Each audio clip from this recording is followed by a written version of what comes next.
Uma coisa que chama a atenção é que é um grande esforço nesse momento, né, de setores da esquerda, mas também a burguesia estimula essa ideia de procurar apresentar a candidatura Lula como sendo a candidatura do centro. Quer dizer, não é que haveria uma disputa entre esses políticos da direita e o Bolsonaro, mas haveria uma disputa da direita entre esses políticos e o Lula, né? O que é uma versão totalmente absurda da situação. Mas essa formulação do problema, esse modo de formular o problema, acaba contagiando muita gente, né? Eu vi, por exemplo, o Jean Willis, que é uma pessoa que não tem muitas luzes políticas, né? É fácil de perceber isso daí, falar que o candidato de centro é o Lula. É absurdo, porque logicamente que não é o Lula o candidato de centro, porque a burguesia não quer o Lula. A burguesia não quer nenhum tipo de política que reverta o que está acontecendo, nem que reverta parcialmente o que está acontecendo no governo Bolsonaro. O que a burguesia quer é um aprofundamento da política neoliberal. Essa é a questão geral. Algumas pessoas lançam mão aí do exemplo dos Estados Unidos sem perceber o que está acontecendo nos Estados Unidos, o que são os Estados Unidos e o que é o Brasil, né? O Biden está aí investindo uma quantidade de dinheiro porque o país mais importante do mundo está a ponto de explodir, né? E não é só isso. Ele precisa recuperar um terreno do ponto de vista da política internacional. Ele está armando toda uma operação de guerra contra a Rússia, contra a China, contra outros, né? Através de manobras, de uma maneira dissimulada, hipócrita, que é o estilo dos partidos mais tradicionais da burguesia norte-americana, em particular do Partido Democrata norte-americano, né? Uma coisa que o pessoal gosta no Partido Democrata, no Brasil, na esquerda brasileira, é que ele é um partido de um cinismo extraordinário, né? Então, quando você faz as piores coisas do mundo de maneira cínica, falando no bem, falando no amor, mostrando que o imperialismo mais agressivo que já existiu na face da Terra, na verdade, está na defensiva, está sendo atacado, está se defendendo, o que é uma história da carochinha, aí é que o pessoal gosta da coisa. É preciso fazer o mal da maneira mais intensa possível, mas dissimuladamente. Não se pode explicar que o mal é o mal. E o Biden é o candidato para isso e está fazendo isso daí. Bom, no entanto, toda essa hipocrisia, toda essa situação, estimula o pessoal a achar que a candidatura do Lula seria a candidatura do centro. Estimula o pessoal a achar que o Lula poderia ser o candidato da burguesia que deu o golpe em 2016. Lula seria o candidato dos golpistas.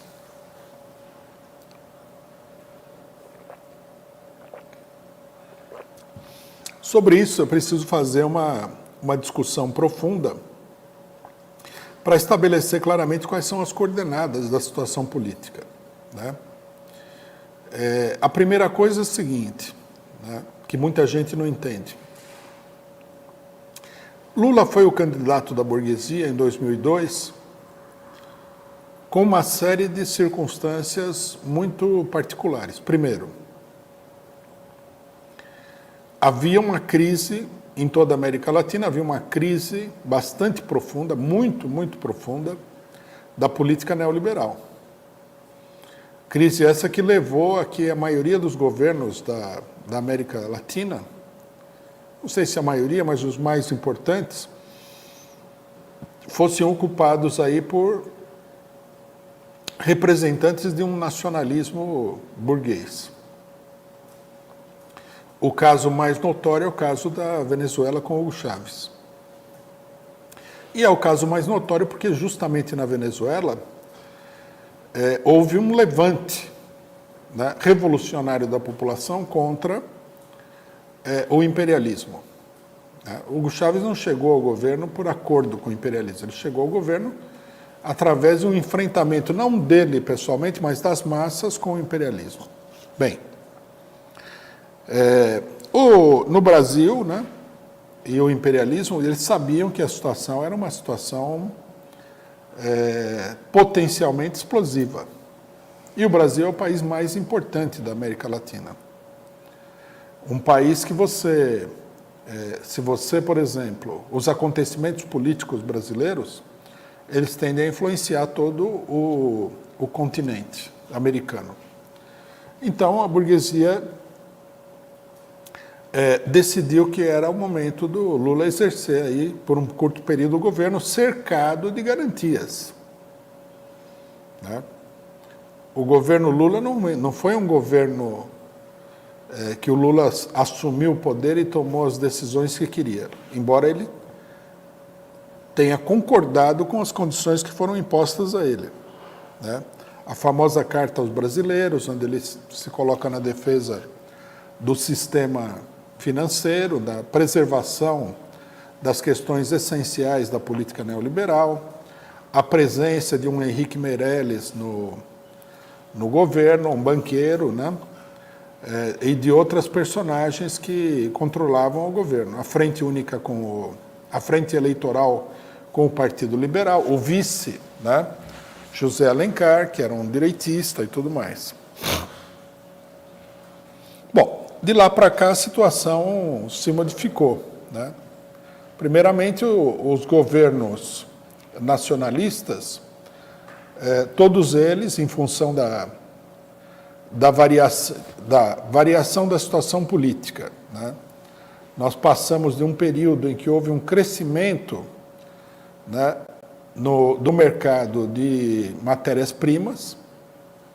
Os países latino-americanos, infelizmente, eles ficaram colocados numa posição de países vendedores de matérias-primas.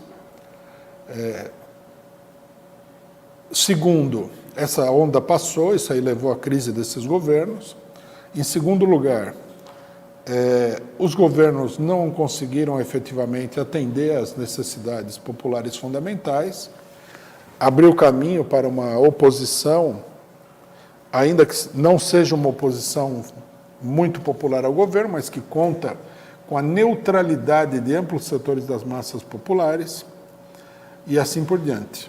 Né? Isso daí levou à derrocada desses governos. Quer dizer, num certo sentido, a época desses governos passou. Eles podem voltar ao poder? Eles podem, mas vão servir apenas, né? Primeiro, eles têm que voltar ao poder sem as características que eles tiveram no primeiro momento, as características mais agressivas. A gente vê que na Argentina o eleito é um direitista, na Bolívia o eleito é um direitista e assim por diante. Quer dizer, os mandatários, os líderes do movimento popular não estão chegando ao poder em lugar nenhum. Então, quer dizer, a situação que existia em 2002, que era uma situação excepcional, não existe mais. A burguesia também não quer correr o risco, né, de que os governos do PT voltem e fiquem aí por um longo período, de forma nenhuma, né? Que há um risco no caso da eleição de uma pessoa como Lula. Quer dizer, para reproduzir 2002, o Lula teria que se transformar num verdadeiro candidato de direita. E mesmo assim seria difícil que a burguesia aceitasse a sua candidatura. Então, quer dizer, a ideia de que as forças populares podem derrotar o golpe, derrotar a burguesia, primeiro, através de uma simples eleição, e segundo lugar, se deslocando para a direita, é uma completa fantasia política. E isso precisa ser muito bem discutido, né? É preciso desmascarar desde já essa fantasia. Né? Essa fantasia se opõe à ideia de que é preciso uma luta intensa contra a direita para reverter a situação criada pelo golpe. Uma luta intensa, uma luta de massas, uma luta ampla.